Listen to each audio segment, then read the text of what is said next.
Hello, friends and extended family.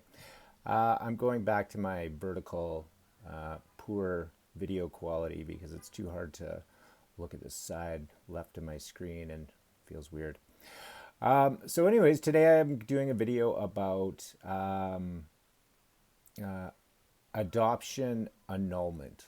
And my associate in adoption advocacy, Rabz De Rivers, I guess we aren't really associated besides being adopted and advocating for adoptee rights. But this person, and to be honest, I don't know if it's a man or a woman, but it might be a woman, Rabs.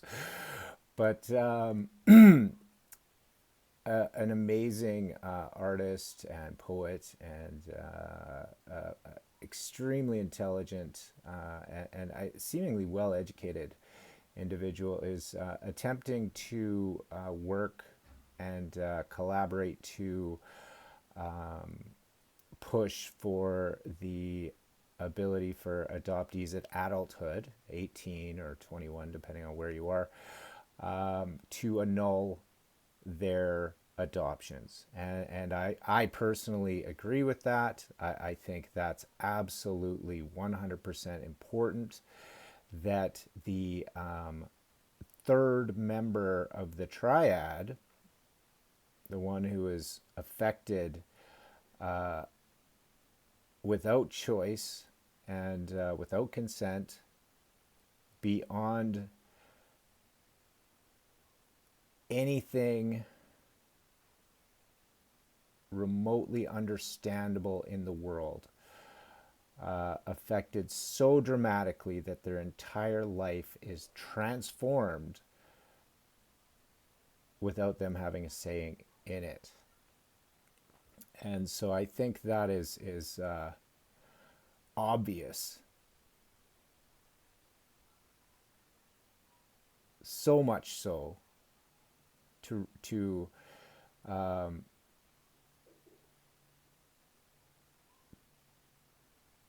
to human dignity, to human rights, like just the most basic of human rights, to have the right to your natural history and your natural ancestry and your natural biological genetic connection to where you come from as a biological creature.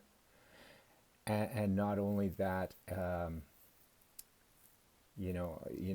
many spiritual levels, in my opinion. So I can't even fathom how I can't just go down to the government office and say, I'd like to annul this without the other party's consent, considering I was not offered consent. My consent was not ever sought. So, regardless of how your adoption went, regardless of how you may feel about the people who adopted you, or the outcome, or your experiences there, perhaps your belief system simply says that a mother and father are the two biological parents, and that is where you come from. And I guess my attitude has been developed and reinforced by examining society at large, in helping to remove myself from my personal situation and looking at history, society, culture, religion, all those things, and trying to form a consensus about what family is, and and how we are meant, maybe, or how we are meant to perceive it. And as far as I'm concerned, this secular atheist mix and match Brave New World way of making babies interchangeable and blank slates, and their biological pedigree, their genetic makeup. None of that matters. I disagree. I disagree 100%. The other thing, I was having a discussion today with another adoptee, and they're in a situation, and I'm not going to use any names here, but they've adopted a child, and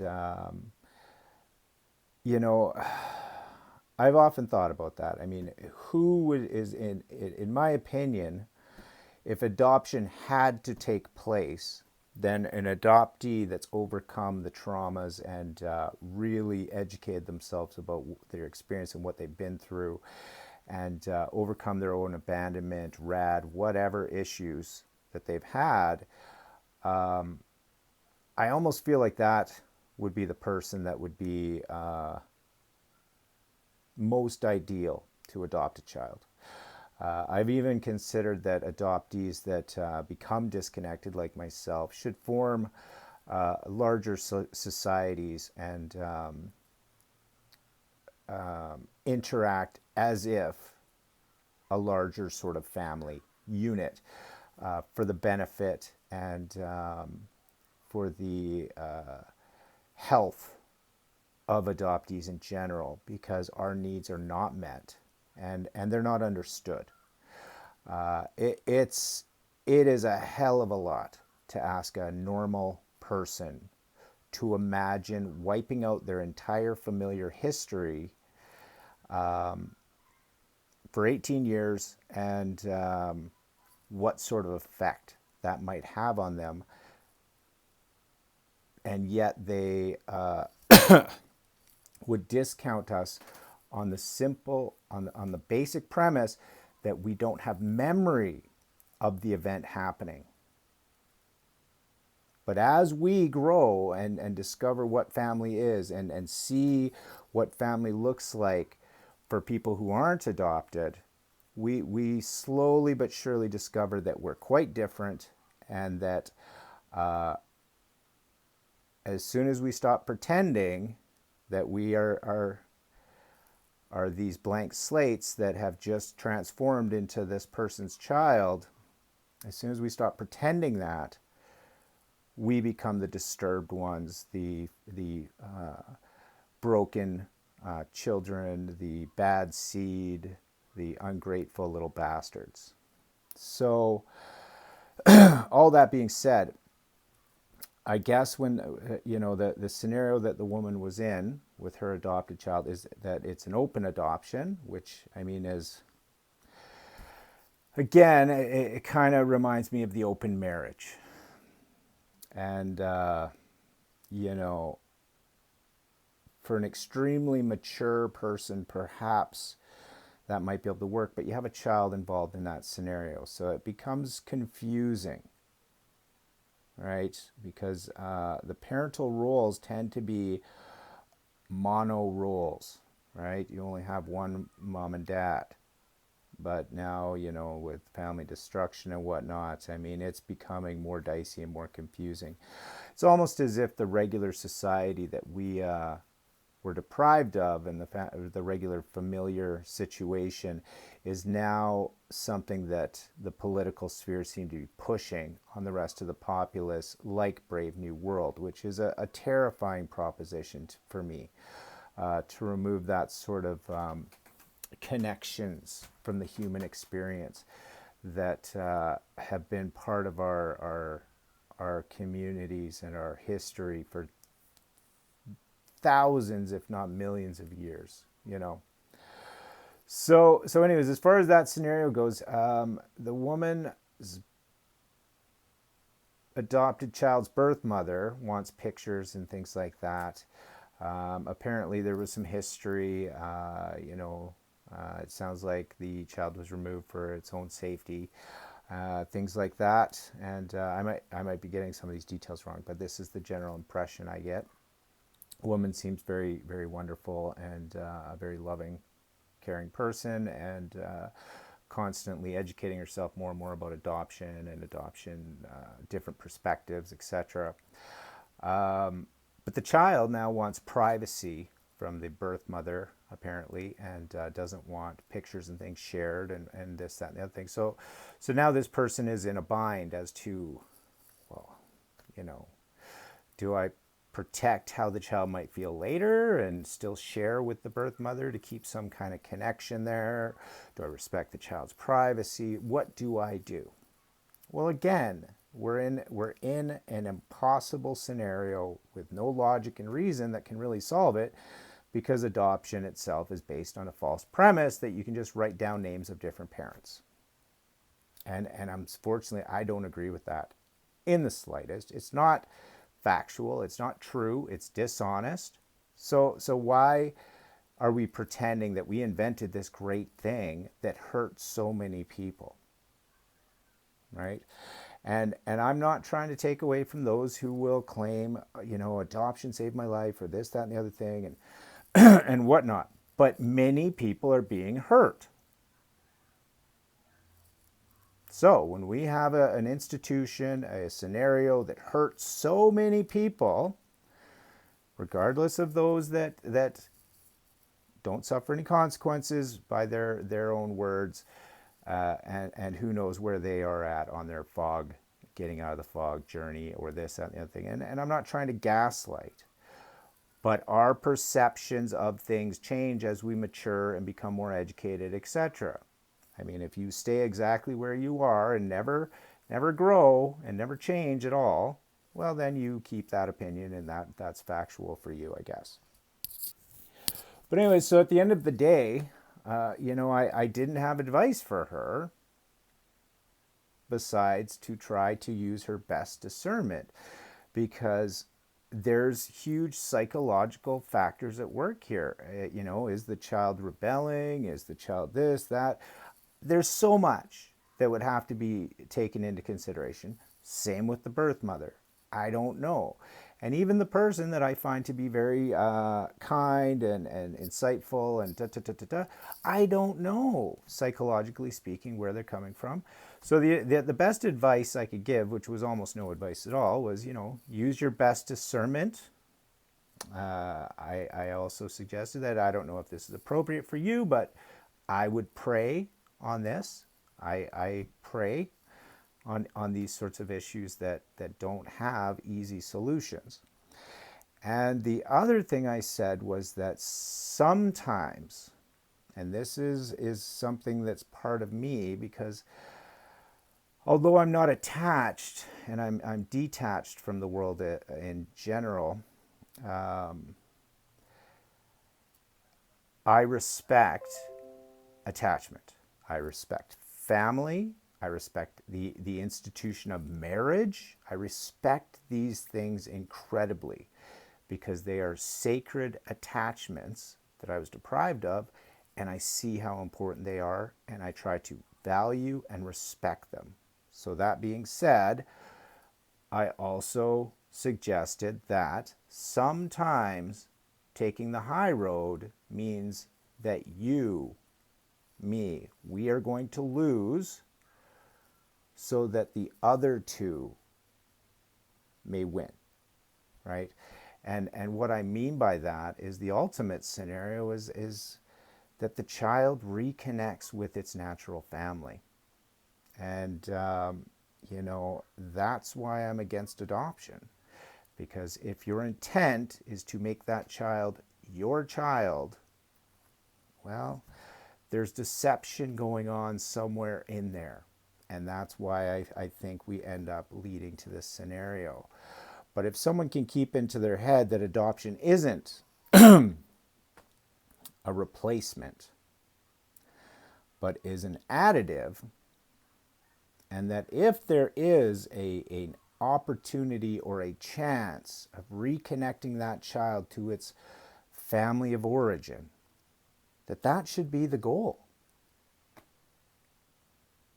Right? So for myself, again, I'm not reconnected really with my birth family. I don't have another mom and dad to go back to. But as well, I agree with annulment, because I don't belong and I'm not connected in a familiar way to my adoptive family. I love them, and I uh, I pray for them, and I hope that they can grow enough to gain some self awareness about themselves. I hope that they are blessed with an opportunity to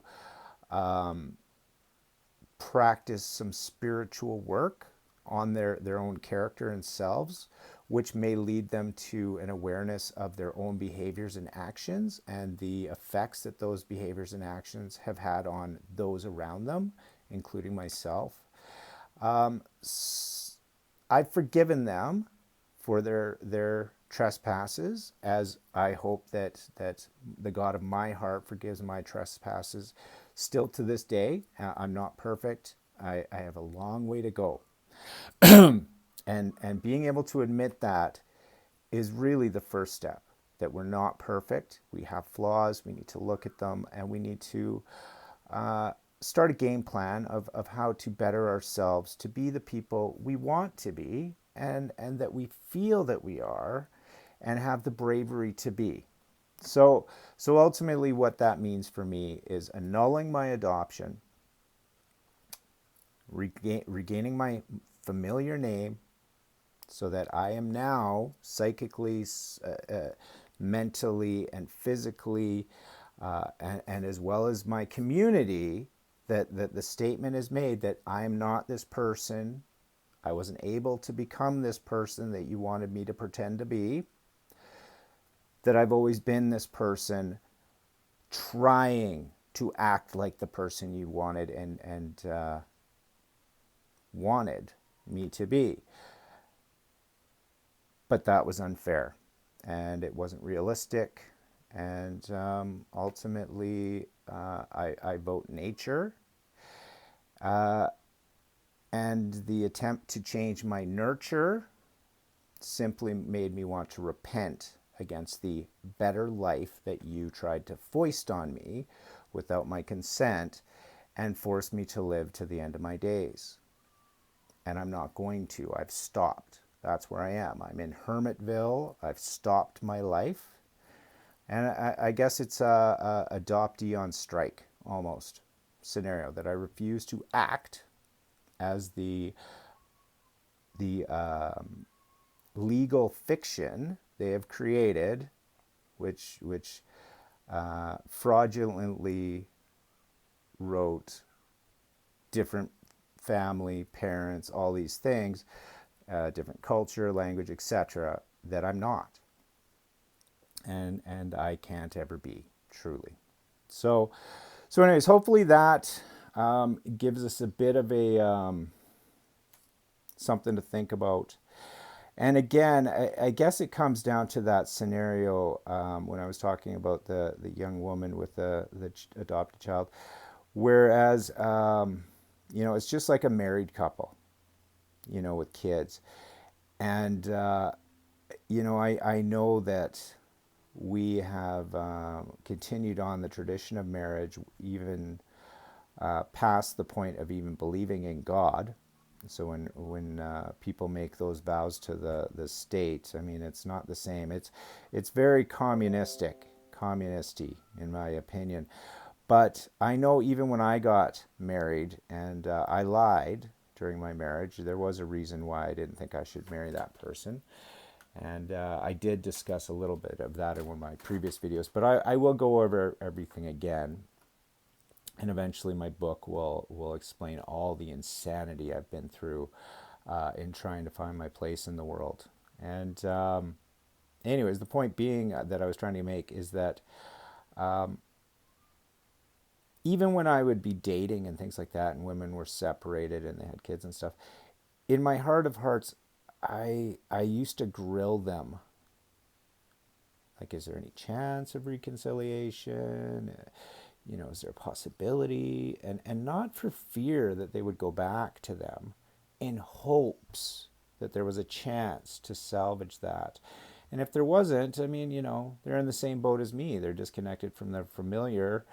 And, they need someone to love as well as me, and so I would continue on with the relationship or whatnot. But even at the end of the day, if my partner decided to go back to that, things could work out, and maybe there was a